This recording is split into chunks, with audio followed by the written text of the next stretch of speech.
All right, my friends. It is great to see you all. It is so great to see you all. What's best is watching Mark in the car. Yes. Mark, be safe. Look at me. Anyway, welcome. It's great to see you. Mark, welcome. 1 second. Hold on. 1 sec. Something the matter. Am I frozen? You're frozen? Everybody? Yes. Yes, you are. Your image is fuzzy. I don't even see his image. I don't see it either. Yeah, me neither. Me neither. Fuzzy and frozen. Oh, well, there's the box. Good picture. Dark. What kind of? No, he's gone. First you say and then you don't. Why is Right. Sandrine the host? Something with the sound isn't right too. He says, why is Sandrine the host? I wish. What it says. Oh, now. You mean oh, I'm a now we- rabbi. There you are. Missing rabbi. Missing in action. Can you hear us, Rabbi? He's gone. He's not See, there. I think it's everyone's computer. Having technical difficulties. I would say so.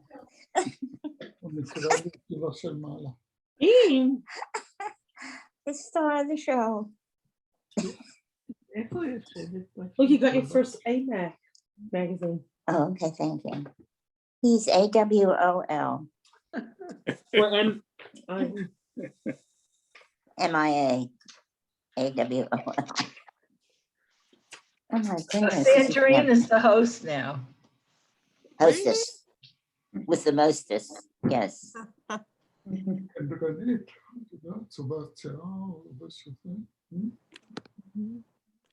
We just need to see you. So I don't know if any of you went to the movie last Sunday, but the it's movies true. are I thought wonderful. you And were this week, joking. this week is going to be Fiddler on the Roof. Some, not exactly, but it's going to be very good. It's a documentary about. About the making of Fiddler on the Roof. Yes. It was a miracle week of was miracles. Yes, it was. I've Maybe seen every I version should. of it. Maybe I'm gonna exit because, if it shows I'm the host. Well, I could think of worse things, Sandrine. You're the host. Start teaching us. So let's go, Sandrine. It might just change to the next person if you drop off. Talking to yourself? On to the Parsha. You know what? I Marsha? have my Hayenu, so It's I can Mark read the riding right- in his so how you car know? Trying to, that's your fault, Mark.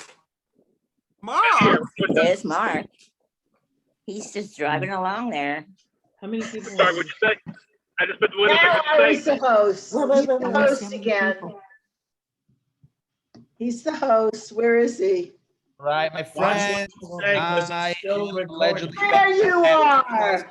There you are. That's fine. Right.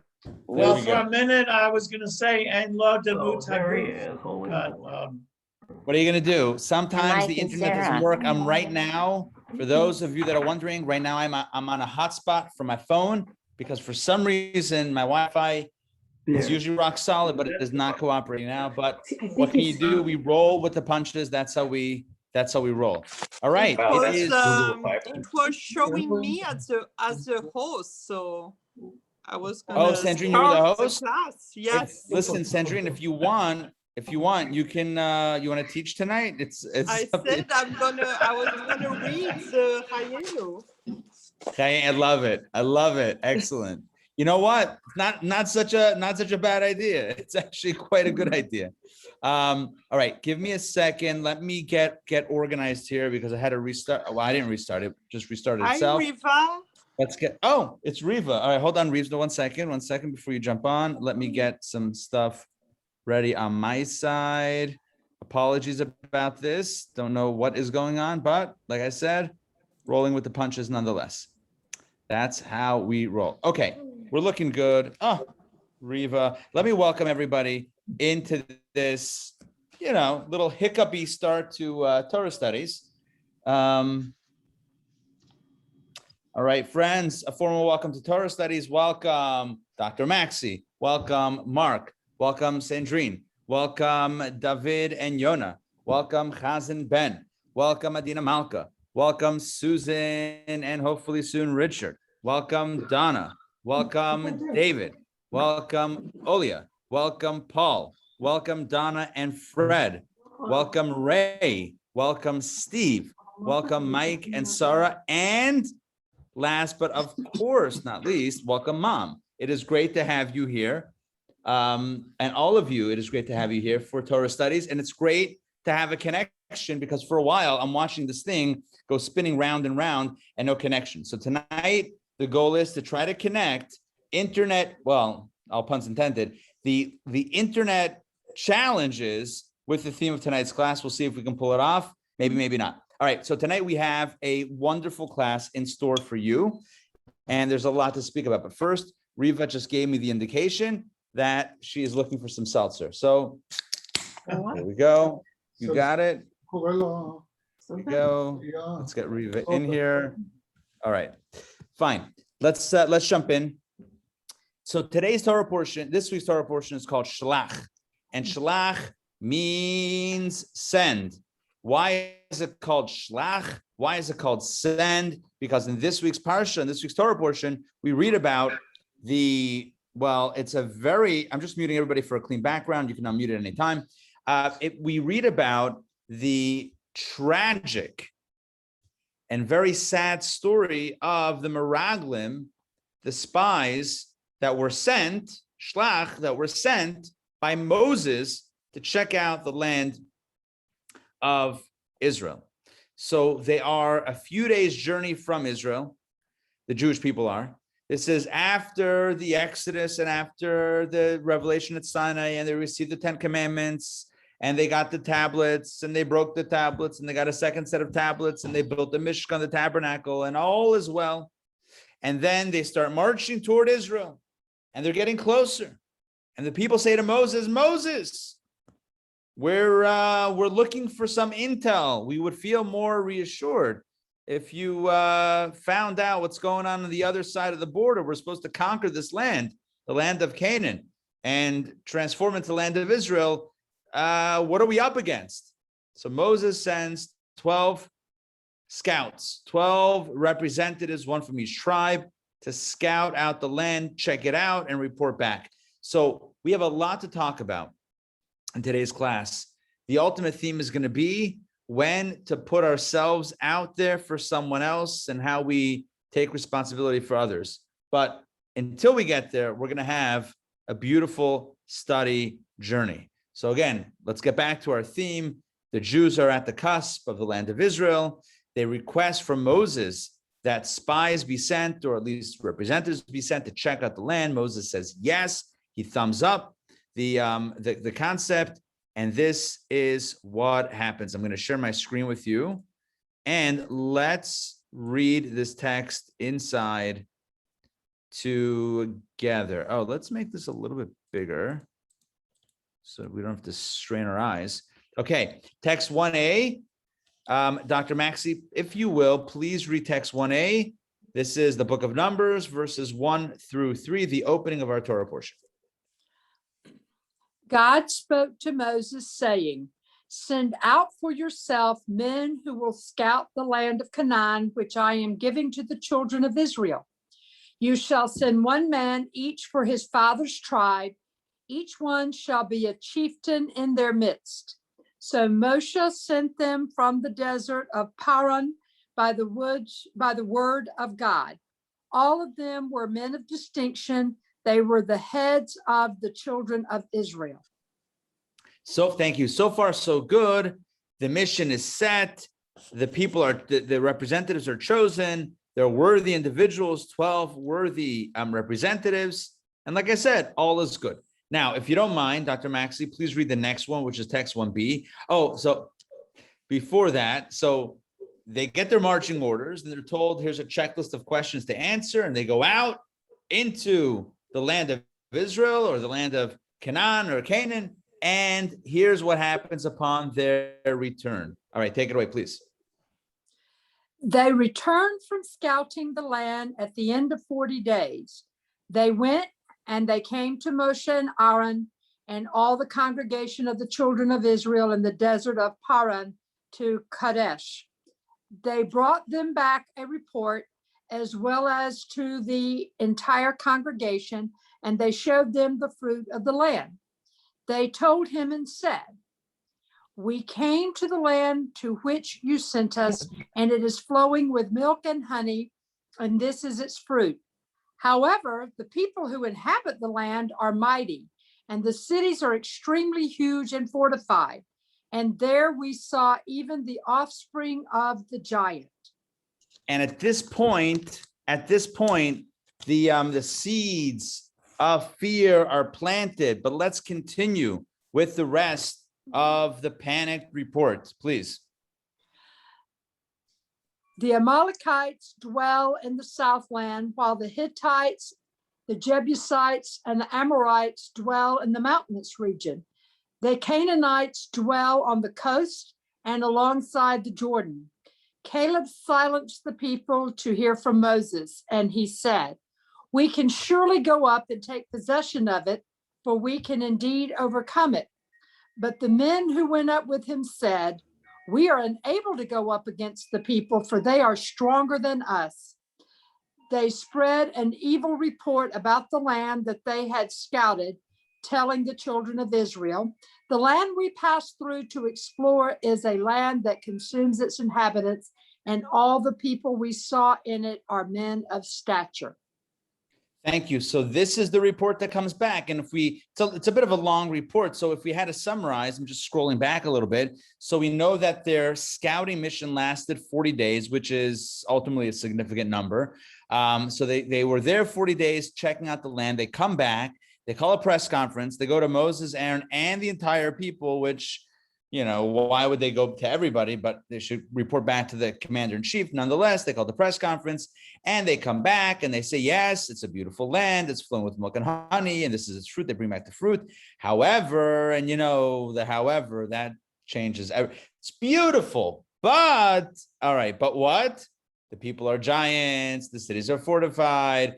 That our arch enemies live there. The Amalekites, they're Hittites, Jebusites, Amorites, Canaanites. They're all powerful. They're all strong. Essentially, good luck trying to conquer that land. Caleb is one of the good guys. Caleb is one of the two of the 12 spies that remains faithful to the mission and to Moses and to God. And Caleb says, no, we can do it. And the men said dramatically, nope, there's no way. The 10 spies, 10 out of 12 said, there's no way we can do this. We cannot enter the land. We cannot conquer the land. We won't be successful. And they said an evil report. Look at that. Look at that last paragraph. That's very important. They spread an evil report about the land. In other words, they spread slander. They slander the land. And they said the land we passed through is a land that consumes its inhabitants, and all the people are men of stature. So that is considered to be slander or evil report, something negative, what we would call perhaps lashon hara. We're going to get back to that theme, very important theme, in a moment. Now, what was their slander? What form did their slander take? You know, if they were kind of offering, you know, just a report of what they saw, what's this? Where's the slander? So let me frame this a little bit.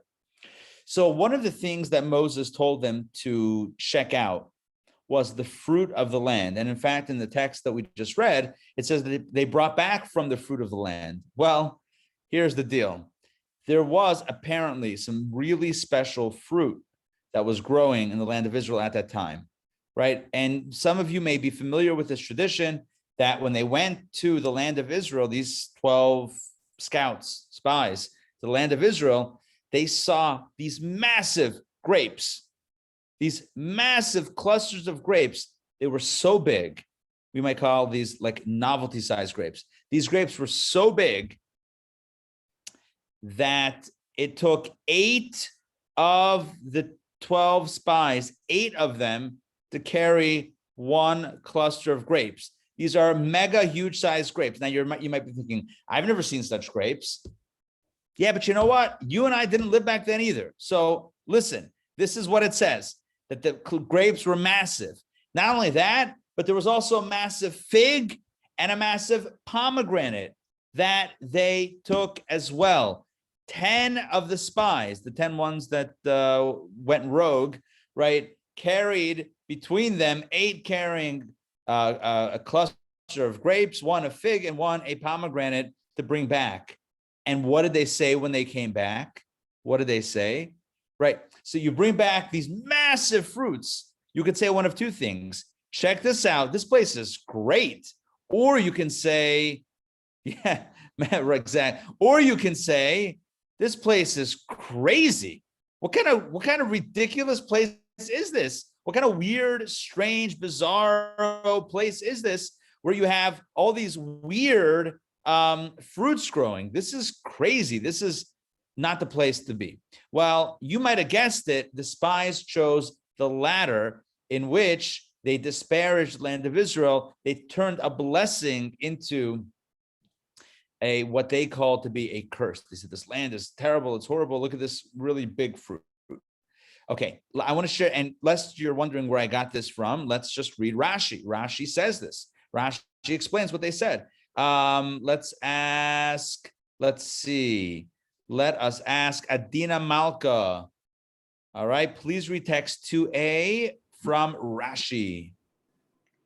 They carried it on a pole between 2 people. From the implication of they carried it on a pole, do I not know that it was carried by 2? So what does between 2 tell us? The answer is, with 2 poles, how was it done? 8 of them took a cluster of grapes, 1 took a fig, and 1 took a pomegranate. Joshua and Caleb did not take anything, for the intention of the others was to present a slanderous report, namely, just as its fruit is strange, so its people are strange.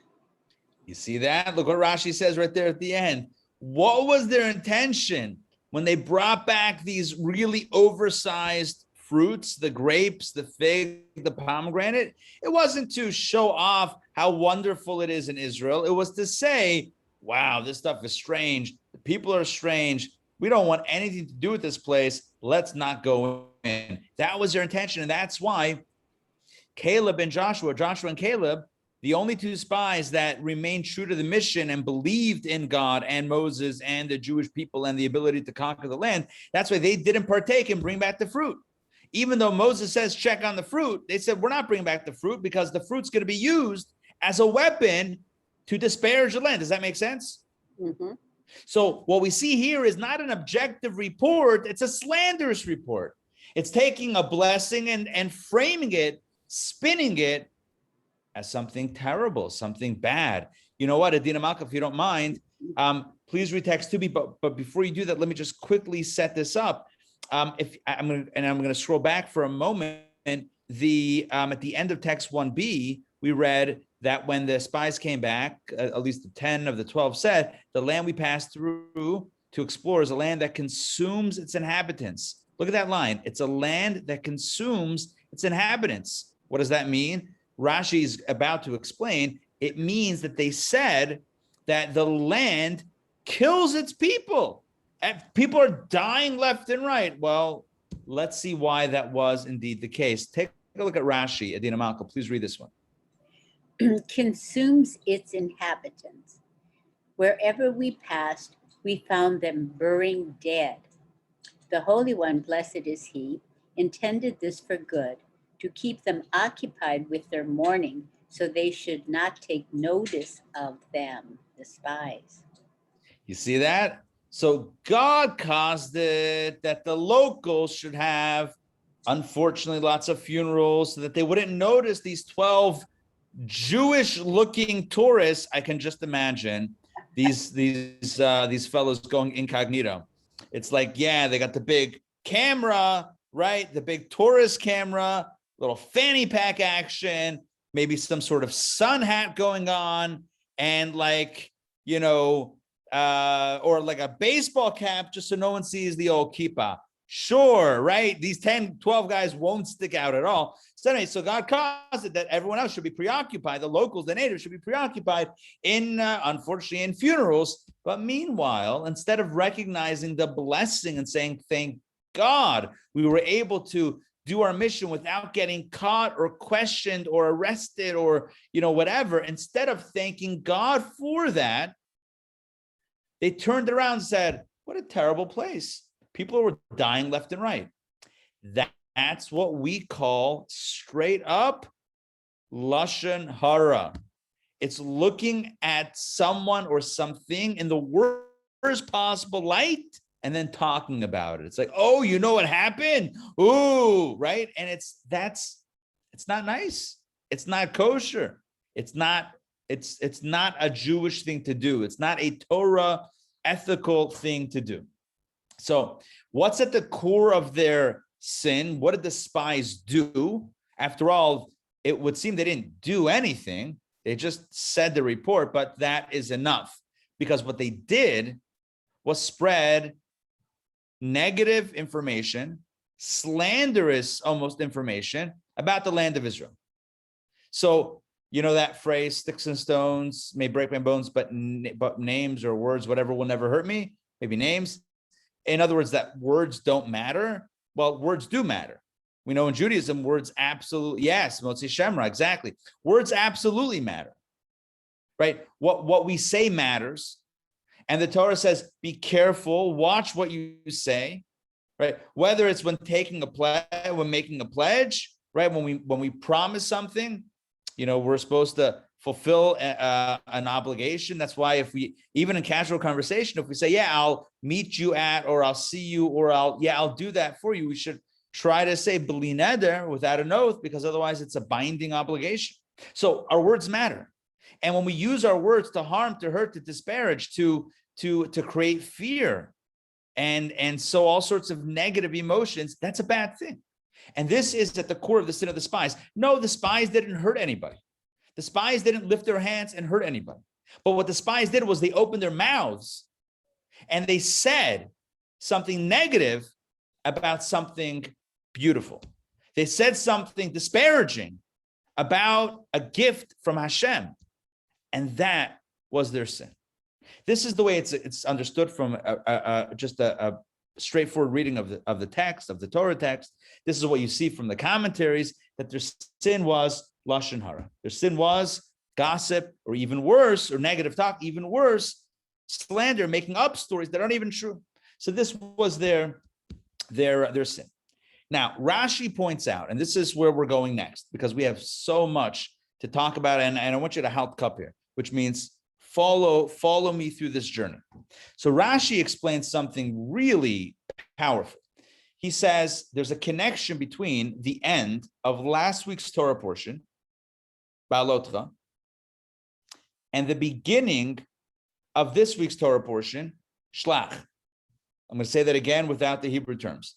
There's a connection, there's a juxtaposition or a significance in the juxtaposition between the end of last week's portion and our story of the spies that opens up this week's portion, right? They're back to back, right? So the last Torah portion ends with the story and this one begins with the spies. The Torah connected. Well, what's the story that the last Torah portion ended with?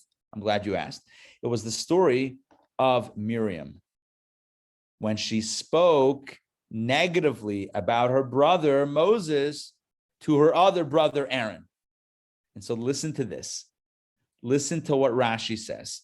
Rashi says the two themes are connected. Miriam's story of speaking ill of her brother and the spy's story of speaking ill of the land of Israel, right? Those two are thematically connected, which is why they're back to back. They're juxtaposed to each other. Let me share my screen and let's read this Rashi inside. This is going to be text number 3 And let's ask Ray. Ray, if you don't mind, please read text number 3.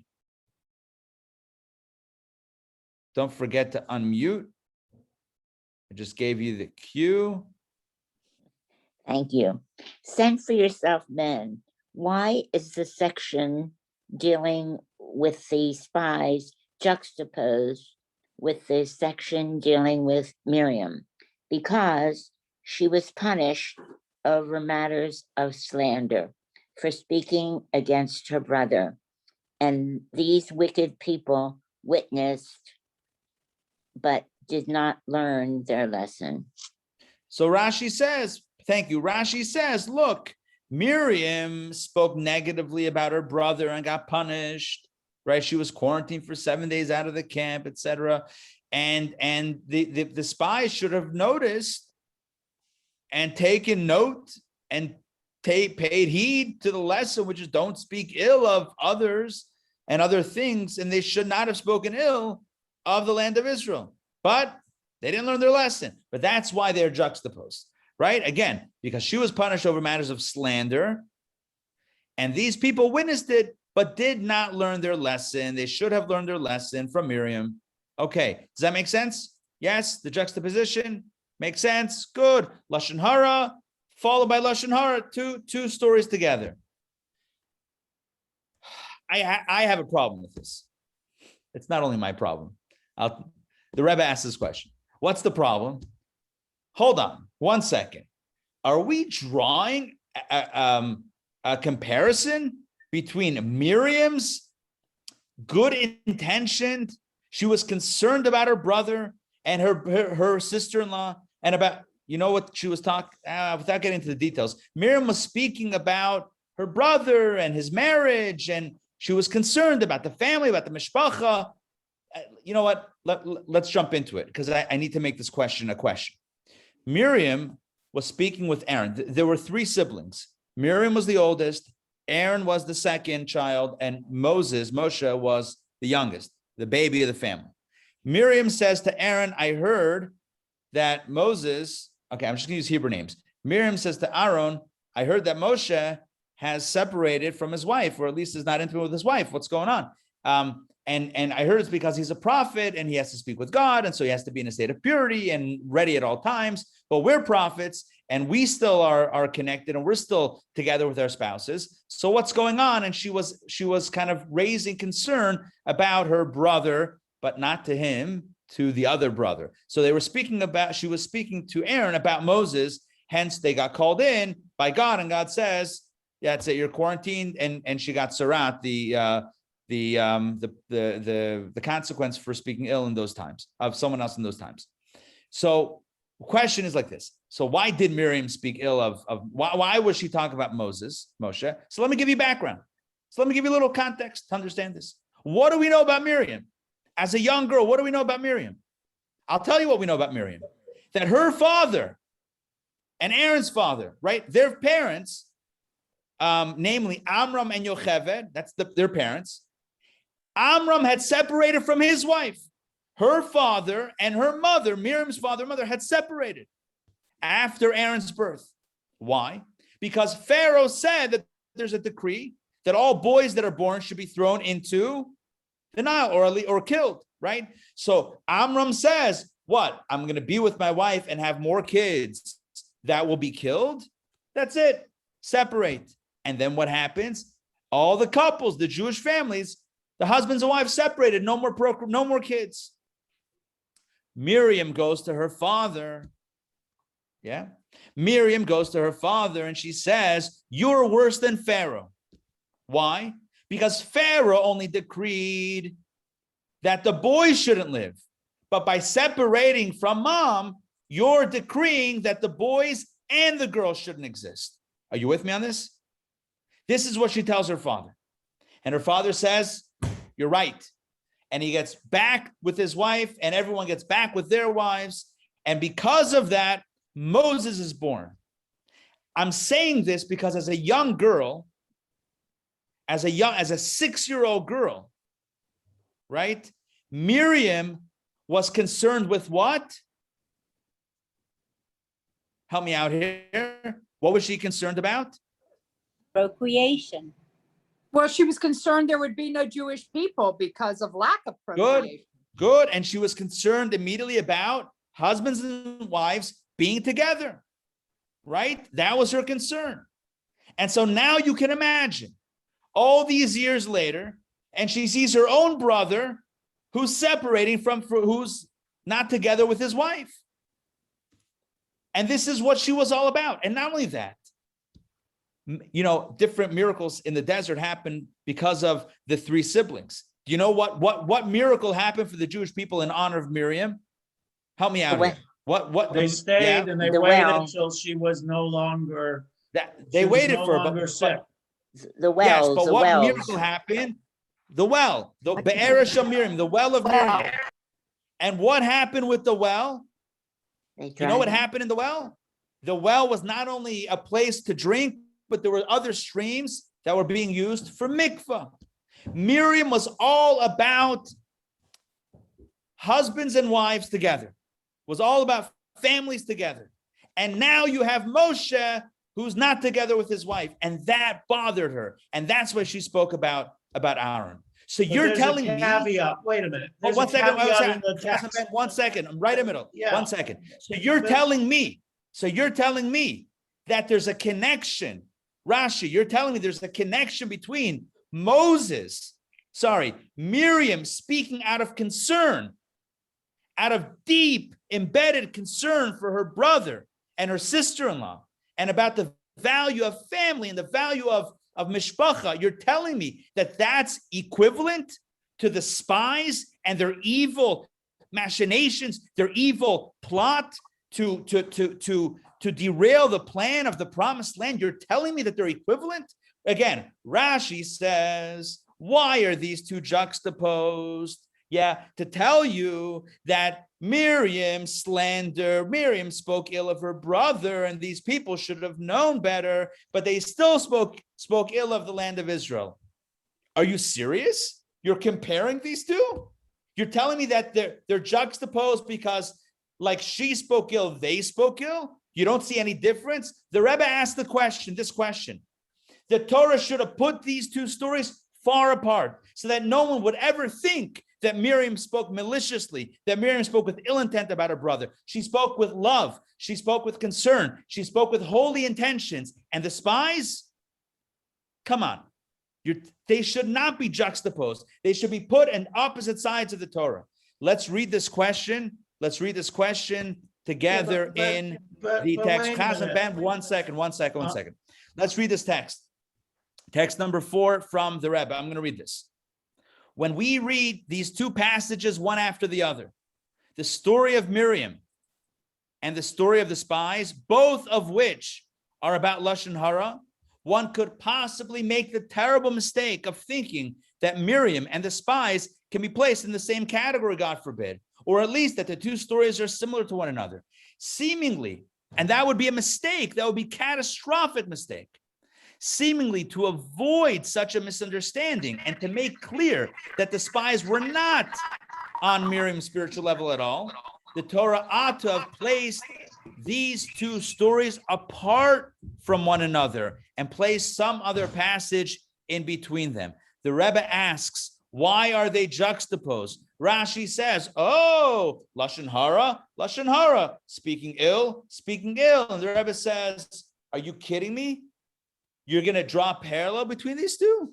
Miriam had the best of intentions. Miriam was a tzaddikus, right? And the spies, at least the simple reading of the story, they had ill intentions. And they derailed the process for 40 years of going to the land of Israel. And they decreed death upon a generation. And there's an equivalency to Miriam. Are you kidding me? In fact, the question is even stronger. Why is the question stronger? Because we know in Judaism, not only is it not nice to throw someone under the bus, which it seems like we're doing with Miriam by putting her next to the spy story. Not only that, but moreover, we know that we go to the furthest degree to make sure that we don't even somehow indicate, even indirectly, that someone that's innocent or someone that is not guilty of a certain crime seems to be guilty of a crime. Let me say that in straightforward language. We go to the furthest extreme to make sure that we don't cast a negative light on someone who that light should not be cast upon. This is why, for example, halacha says, and this is brought down very interestingly in the text. I don't know if I want to read it inside, but I'll give you the summary of it.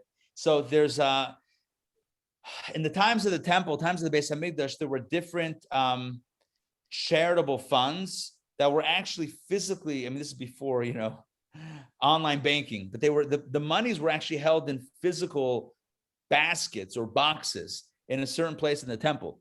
And the Talmud says that when those that would take from that to spend on whatever needed to be spent on for the purpose of the temple, when they entered, the clothing that they were supposed to wear should not have hems or pockets, so that no one would suspect them of acting with impropriety. In other words, one is supposed to go to the furthest degree to make sure that we don't cast someone in a negative light erroneously.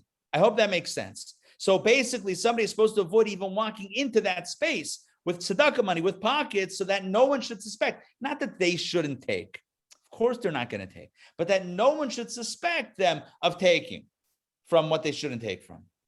And so you're telling me that we want to make sure that the gabbai tzedakah, the tzedakah collector, no one should look bad at the tzedakah collector. So, don't give anyone a reason to look bad. But Miriam, we don't care about. Miriam will put her together with the spies and let people figure out for themselves that they were different types of stories. Of course, they were different types of stories, but the juxtaposition is getting us confused.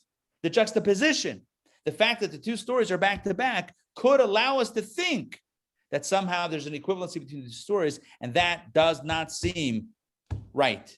That seems untenable. That seems it's just impossible for the Torah to do so. Does this question make sense? Yes. Yes. Ben. All right. So before we go into all of that, okay? Yeah, and I know the commentaries and all of that, but I'm looking at the text. And the text says, and the lesson is, which is so relevant to today, is that Miriam and Aaron spoke on the fact that Moses took a Shukaite woman for a wife. And the text says, Ki isha kushit lakach, for he took a Cushite woman. So they were being really, I think, for me, it's prejudice, okay? And the big lesson here is God doesn't. Chazan Ben, you're giving me a drash, but it's a different angle. I'm with you. I hear you. It's shot. I hear you. I hear you. But Chazan Ben, God is just. Pshat is Rashi. We got to stick with Rashi for Pshat. Listen, I hear you. We don't have.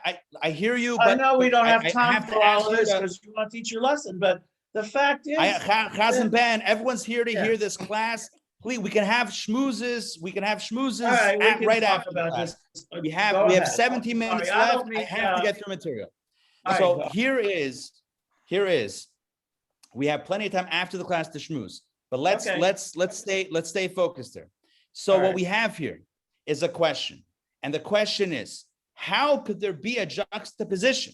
How can we have the shadow of a doubt that Miriam's case is similar to the spy's case? So listen to where we're going to go with this. We're going to pause and go in a completely different direction. Now, so take this concept that we built and put it aside for a moment. We're going to get back to it.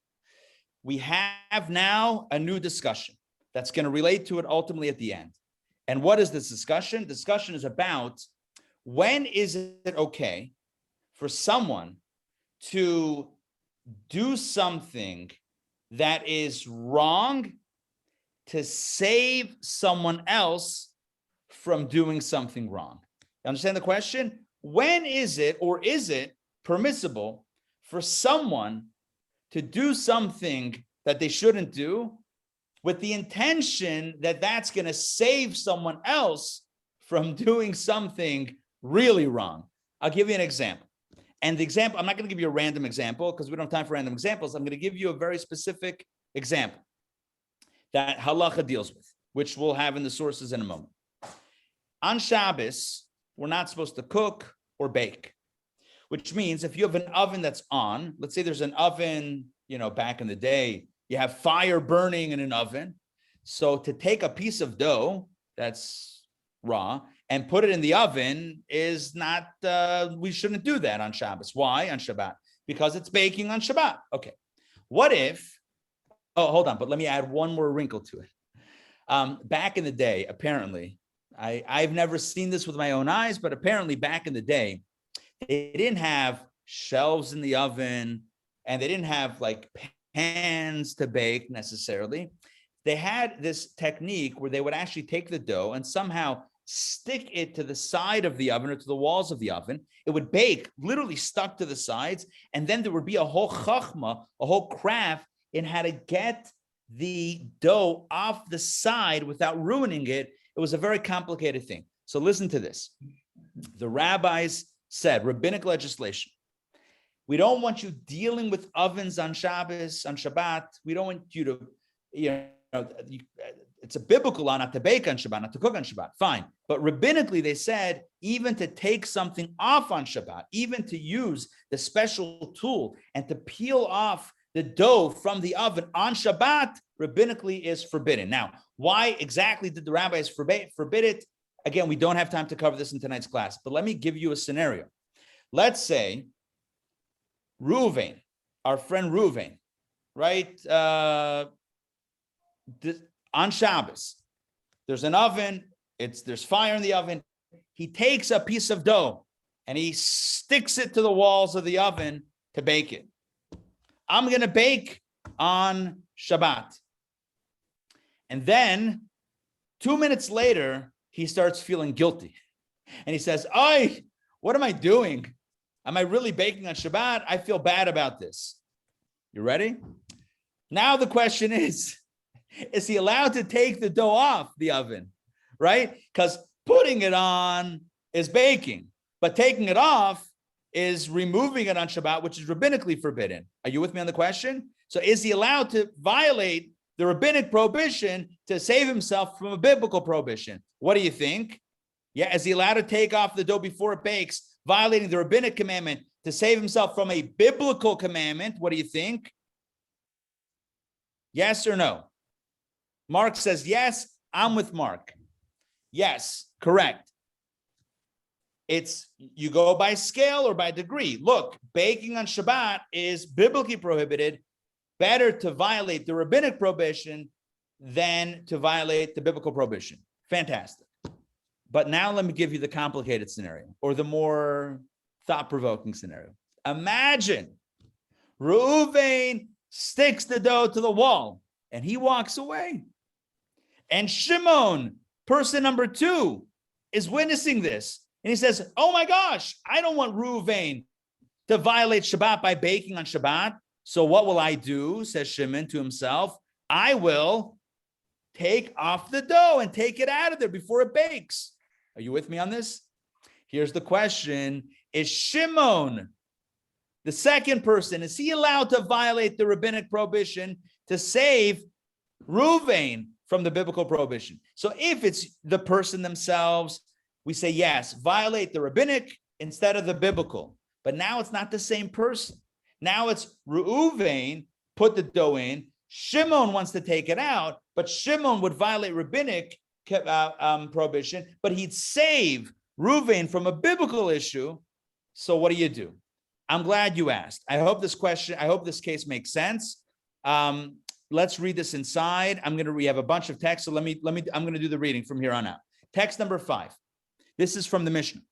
I'm sorry. This is not text 5. This is text number 6 from the Talmud. Rav Shela said that they permitted someone else to remove the bread to save the other guy from transgression. So Rav Shela says, in the case that I just gave you, yes, it is permitted for Shimon, person number 2, to take the dough and violate Shabbat rabbinically to save his buddy Reuven from a biblical prohibition. So yes, they did permit someone else to remove the bread to save the other guy from transgression. However, Rav Sheshet strongly objected to this. Rav Sheshet says, do we tell a person sin so that another will benefit? Since when are you supposed to sin for someone else's benefit? That makes no sense. What, I should sin for someone else? If they themselves are on the hook for something bigger, so let them get out of it with something smaller.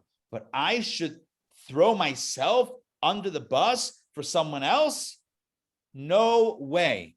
Rather, says Rav Sheshet, as Rabbi Bar Abaye said, if one stuck bread to the oven, the rabbis permitted him, but not someone else to remove it, thus avoiding a more serious transgression that would incur the death penalty. In other words, it's only him, the sticker, who is allowed to remove it, but not someone else, because, and this is the key phrase, do we tell a person, this is rhetorical, do we tell a person sin so that another will benefit? And the answer is no, you don't. Now the halacha is, so we have a dispute, a machloket, a dispute in the Talmud. The halacha is like Rav Sheshet. The halacha is you do not tell someone that go sin to save someone else. You don't. Rather, let the bread bake and let Reuven face the music, whatever that music is, right? He's on the hook. He did the crime. He's got to own up to it. Shimon, the other guy, can help him get out of it before it bakes, but he would do a sin in doing that. We don't tell someone else, you go sin to save someone else. We don't do that. This is case number one. Okay? I hope this makes sense. Case number two. Okay, case number two is, hold on, I got to tell this to you outside. Okay, case number two pertains to tithing. It's called meiser. It's called tithing. So what is the laws of tithing? Tithing of produce works as follows. If you had a farm in the land of Israel, so you were obligated to give a percentage of the produce that grows to the Levite, to the Levi. That was your obligation. And if you don't give the tithe, you can't enjoy the rest of the produce. All of the other produce is banned. It's not kosher to eat as long as the tithe is not given. I hope you're with me on this. So again, if you have land in Israel and you grow, I'm going to give you a simple example. As a non-farmer, this is the example that comes to mind. Let's say 100 stalks of wheat grow, whatever, right? 100 units are growing. You have to give 10%, the 10 stalks, in order for to be able to enjoy the other 90. If you don't give the 10, the other 90 are, I mean, they're not kosher because of laws of kosher, but you can't eat them. Okay.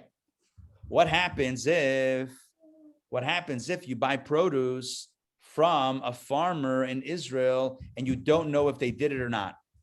What happens if you buy produce from a farmer and you don't know? Did they take the meiser? Did they take the tithe? Or did they not? Did they take the tithe or not? What do? Are you allowed to eat it? You buy a basket of apples from a farmer in Israel, right? But you didn't ask the farmer, did you tithe or not? You get home, you're like, oh, am I allowed to eat it or not? So the halach is like this. If it's just a regular farmer, you don't know who the farmer is, so then you have to separate 1/10 of what you bought just in case. So if you bought 10 apples, take one out and hold it to give to the Kohen, to give to the Levi, and then you can enjoy it after you've separated the tithe from what you bought, because you don't know if it was tithe. But if you know that the farmer of that field is a chaver, which means that they are a scholar and a trustworthy person, so you can assume that they did give the tithe, and then you can enjoy the full basket of apples, even though you didn't ask specifically, did you tithe or not? You can assume that the tithe was given. So again, I'm going to give you the two scenarios one more time. If you buy the fruit, the produce from just an ordinary, so to speak, farmer, and you don't know if they did it or not, you have to be more cautious and take a tithe from what you bought just in case. But if you bought it from a scholar, And a pious, trustworthy person with a good reputation, even if you didn't ask, you're still allowed to eat the whole thing because you can assume safely that they took the tithe. All of that is easy stuff. That's not what we're talking about tonight. I'm going to give you the more complicated case. The more complicated case is what happens if you bought it from this chaver's farm, the trustworthy guy's farm, but he himself didn't pick the fruit and he himself didn't necessarily give the tithe. He had sent a worker of his into the field to gather the produce and then to bring it to the market to sell. And now the question is, I know the owner of the field is a righteous fellow, but the worker, how do we know what the worker is? What's the status of the worker? So here we go. Here we go. The halacha is, give me a second. The halacha is that you assume that the owner of the field did give the tithe even though the worker went. Why do you assume that? Because a pious, God-fearing person would not even allow a worker to erroneously pick fruit and sell it without the tithe being given. But the question is, he wasn't in the field. You have to give the tithe from what you're picking. You can't give the tithe from another field. If he sent the farmer, if the owner of the field sent a worker into the field to pick the fruits and to sell them, and he wasn't around, so how could he have given the tithe? What kind of tithe did he give if he wasn't there to give from what was picked? And the answer is, this is what the Talmud says. The answer is that we assume that he gave a tithe from other produce. But the Talmud asks, you're not allowed to give tithe from other produce. You have to give it from that produce. Rabbinically, you're not allowed to give tithes from elsewhere. You can't give 10 apples from another crop for this crop. You can't give 10 green apples for red apples. What is this? Rabbinically, it's prohibited. Rabbinically, it's prohibited. Talmud says the following. Take a look. I hope I didn't lose you guys, but listen, there's a lot. These are complicated cases, and I set the hal cup, and so I still hope you're halting cup. Here we go. Text 7 from Erevin. Rabbi reasoned, it is preferable, listen to this, for the chaver, for the God-fearing, pious scholar, to commit a minor offense, which is separating tithes in the wrong fashion from other crops, so that another person will not unwittingly commit a graver offense of eating untithed produce. In other words, the chaver who's sending his worker into the field will preemptively tithe from another crop. Why? So that just in case the worker forgets, because he's not a chaver like he is, that the guy who purchased it will be safe because tithes were given from the overall field. And even though it wasn't that crop and you're supposed to do it from that specific yield, because rabbinically that's how you do it, he's willing to commit a minor offense to save someone else from a graver offense. And here we see that what's the law? The law is that, yes, this is kosher. This is preferable. It is preferable to commit a minor offense to spare another person from committing a graver offense. And if you've been paying attention, you'll realize that this is in direct contradiction with the halacha that we said before regarding the bread and the dough in the oven on Shabbat. What we see here, and Tosfot on the Talmud points this out, we have what seems to be a contradiction. In one case, namely the case of the dough in the oven, in one case, we say that it's not preferable to sin to save someone else. And in this case, we're saying it is preferable to sin to commit a minor offense to spare someone from a more major offense. This is, go to Mendel can help you. I can't help you right now. This is what the contradiction is. In one case, we're telling a person, don't commit a minor transgression to save someone else. Let them worry about it.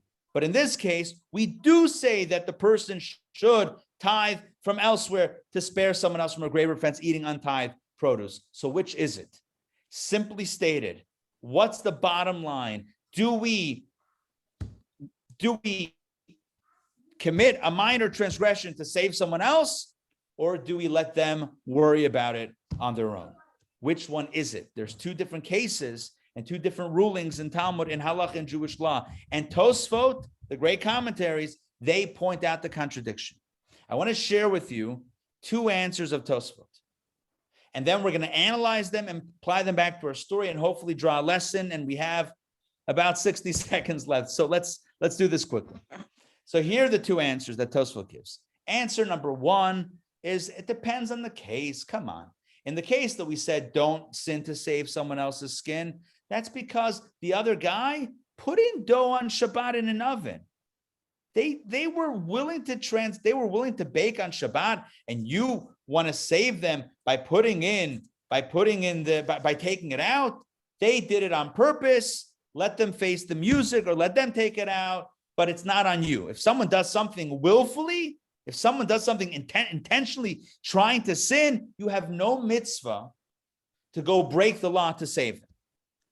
Whereas in the other case, in the case of the tithes, the person didn't do anything wrong. They're buying produce. They're buying apples at a farmer's market stand. They're innocently buying fruit. And they don't know, they're not going to know whether it was tithed or not. So to help an innocent purchaser of produce enjoy their food and not violate a prohibition, so the chaver is going to preemptively give a tithe from a different part of the field, doing something not exactly correct to spare potentially somebody from erroneously, inadvertently messing up. So again, one answer is, in one case, it was intentionally sinning. So in that case, you have no obligation to get them out of trouble. In the other case, it would be inadvertent. So there you do have an obligation to help them. That's one answer. But I'll tell you the other answer. This is what we're going to focus on. The other answer is, from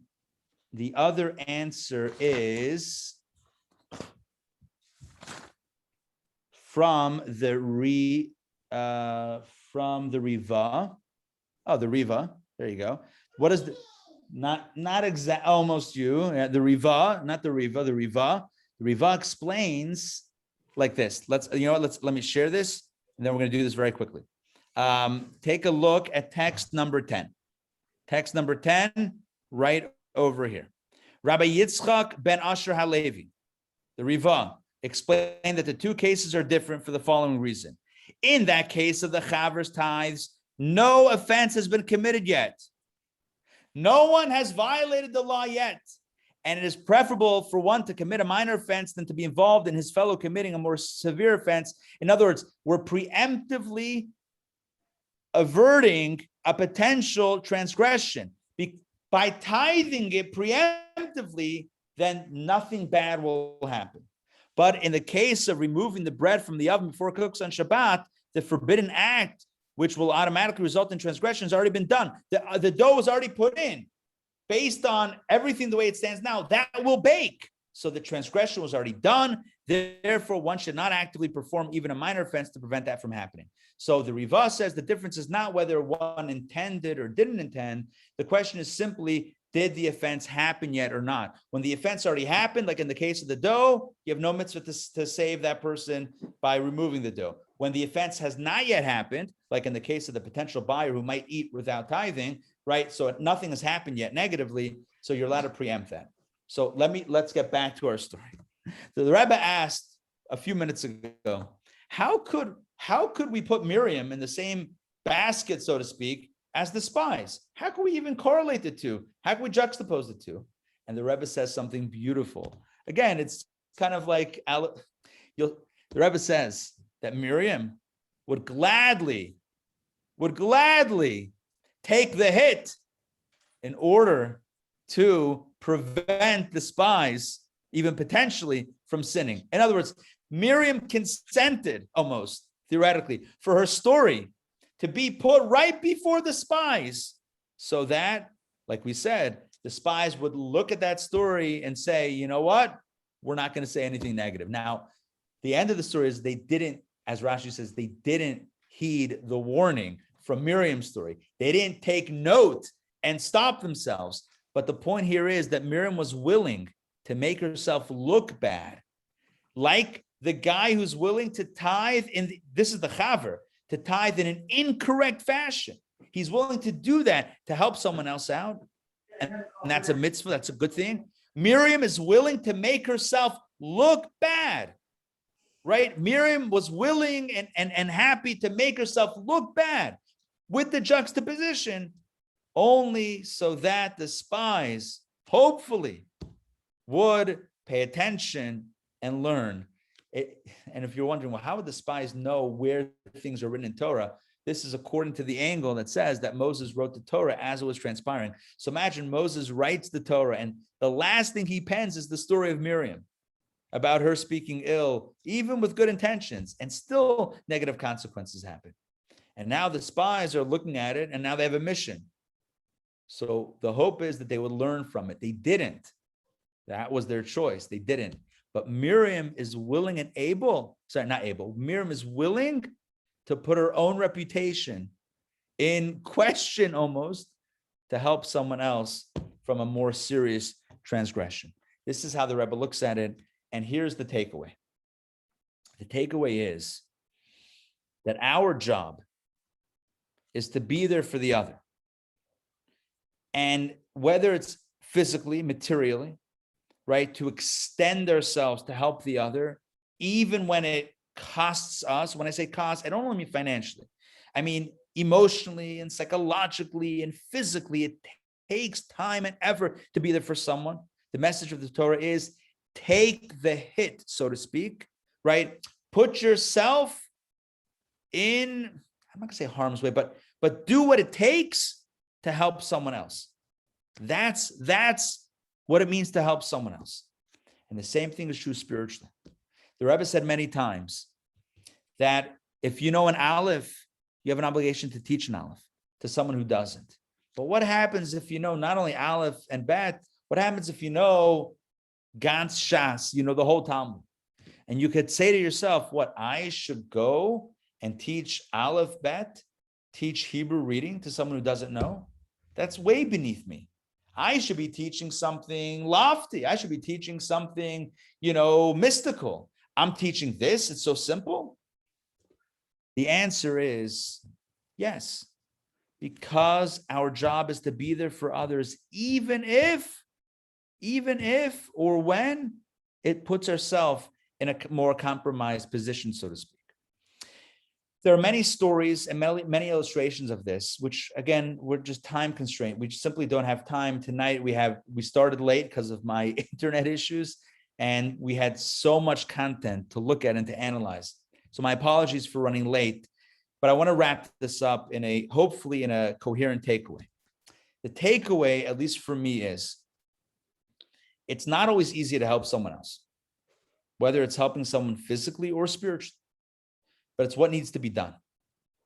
And we learned this from the story of Miriam, where again, in this way of understanding, in this conceptual way of understanding, Miriam consents to her story being put right in front of the spy story to teach us this lesson, or to teach, hopefully, the spies the lesson. They don't work, but one is allowed and obligated to put themselves at risk to do something that they wouldn't ordinarily do, to forestall or to preempt someone from making a mistake.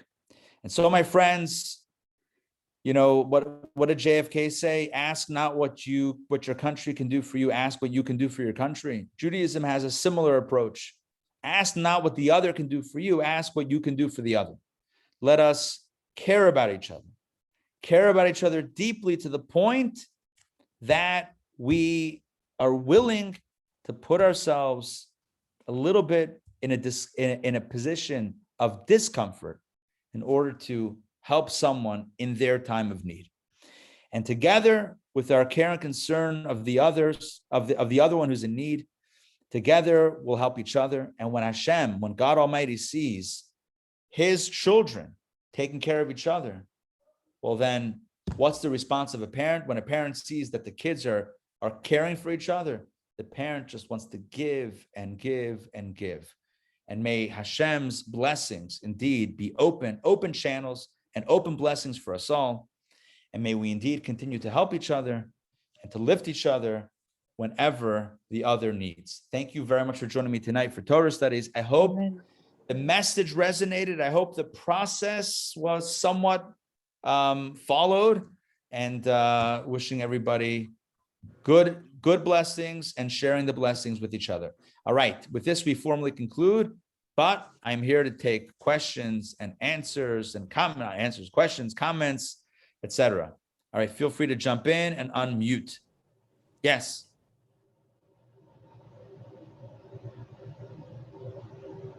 Here, unmute. Chazan Ben. Okay, so I love the lesson, and I love the Rebbe's take on this, and I don't disagree. I really do not. And you know, tonight's lesson was pointing in a different direction than what you know, I've been laning for Orva Shalom for a while now, and so as I lane, I take time not only to memorize the portion, but to also study the commentaries and to try and get a better understanding of the text and of what all of this means. Okay, so and each time, and it's so true, you know, when the rabbis say that keep on turning it over and keep on thinking about, you know, what's the meaning of all of this, right? And it has never resonated to me until today's times and what's going on politically. And I don't mean to turn this into a political discussion, believe me. But the Torah resonates to me so much now. And the wisdom in the Torah that I find now, I have never seen that before, because I've always been a skeptic and I've always questioned. And I've gotten into lots of trouble with lots of different people for questioning. However, I want to tell you, and I need to say this to everyone here, that the Torah is amazing in the lessons it teaches us today about prejudice, and that we just need to be accepting of everyone, really. And I think that's the lesson of Torah, is to accept, you know, because to accept God's creations, because the Ribono Shel Olam created every single one of us. And it never held as true as it does today and right now. And in this Torah portion, because you saw Miriam and Aaron, you know, and I understand all the lessons and Rashi, and I've read the Rashi, believe me. God does not accept prejudice. God is not accepting of one-minded wisdom, because we don't have the wisdom, the Ribono Shel Olam. God has the wisdom. And the reason God punished Miriam is because she, and the text states it so plainly, because Moses, she said, Moses married a black person. And he did. And he made that choice. And then she and Aaron, I mean, Aaron was lucky that God didn't really bring his wrath upon him, but he sure as heck brought it upon Miriam, and gave her a disease. And we say the reason there is Metzorah is because of Lashon Hara. And that's what she did. There's no question that that's what happened in last week's portion. And God says, and he brings it, and again, I mean, if you read, I don't mean to belabor this whole thing, but if you read this Torah portion through its end, is that people that bring out a bad name and speak ill of other people, and it speaks throughout the portion to the end of the portion of the Torah Parsha, get punished. And it's God's ultimate punishment, because at the end of this Torah portion, he says these spies that brought out a bad name, Motzi Shem Rod, if you understood the Hebrew of Pigrechem, Yiyeh Bamidbar Hazeh, is your dead body. Your dead body is going to be buried or going to be for a sin in this desert. That's where you end up. You end up in the worst way that God possibly could punish you. So don't be so prejudiced. And really, that's the lesson I take from this, okay? Maybe it's well spoken. I agree with the message. 100% agree with the message. God does not want us to be prejudiced. God created all creatures. By the way, I just posted in the chat. I was looking up the Balaturim, which I love. The Balaturim writes, Hakushit is Begamatria Yefat Mareh. That's what he says. Yeah, hence the popular adage. But anyway, so I've said enough and too much, really. So no, it's all good. It's all good to have other perspectives, especially when all roads, I think, lead to Rome. And the point of what you're saying is that we have to be sensitive to each other and not prejudiced. And that's really ultimately the message of tonight, that how sensitive must we be to the other, to the point that we're willing to put ourselves on the line and do something we're uncomfortable with to help the other person and to be there for the other person. So I think ultimately we're all coming to the same place and to the same ideals. Donna, jump in. Thank you. Just a quick question. Sure. So the tithe on the produce, 10% of the land, does that translate today to 10% of our income to tzedakah? In Israel. Oh, yeah. Hold on 1 second. Yes. So the biblical mitzvah is produce in the land of Israel, which is still today, by the way. Still today. It has to be tithed. Am I right? Yes. From the ground. I don't know about the hydroponic, Donna. What about the stuff, the tomatoes grown? I don't know if it's not from the ground. I'm not sure, but I think it should be.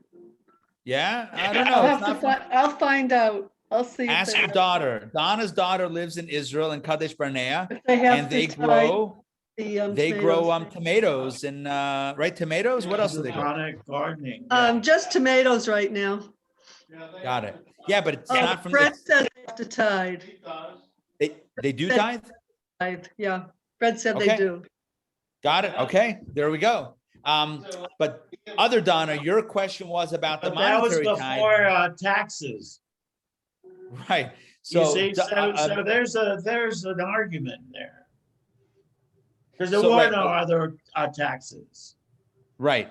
So Donna's question is about the monetary tithe. Yes, Meiser Ksafim. So the biblical mitzvah is produce from the land of Israel, but the rabbinic kind of, from that theme, it's become a rabbinic injunction to and call to tithe our income.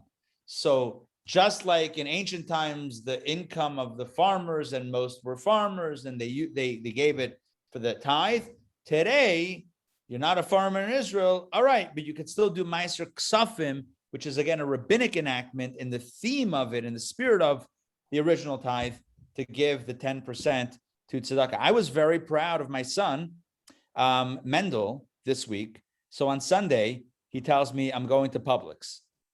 So I said, okay, what's in Publix? I mean, I know what's in Publix, but I'm like, why? Just out of curiosity, why are you going to Publix? He's like, I'm buying stuff for a lemonade stand. I'm going with Manny Schusterman, and we're going to set up a lemonade stand on the Beltline, right by Chabad. I'm like, fantastic, great. These two entrepreneurs, that's it. They're going, they're buying their own supplies, they're going.